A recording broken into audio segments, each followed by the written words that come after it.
हे काय ते मी तुम्हाला वेगळं सांगायची गरज नाही, पण आज एक नवीन गोष्ट दाखवते. तर आता आम्ही 2 कॉईन्स घेतलेले आहेत. हे रुद्राक्ष ठेवते बाजूला. हा एक कॉईन 5चा आणि अजून एक हा दुसरा कॉईन.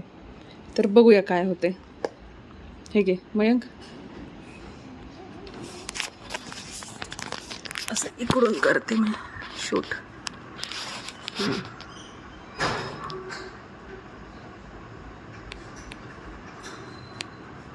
रुद्राक्ष फिरताना तुम्हाला दिसतोय का? आणि हे का होतं ते माहिती असेल तर कमेंटमध्ये नक्की सांगा.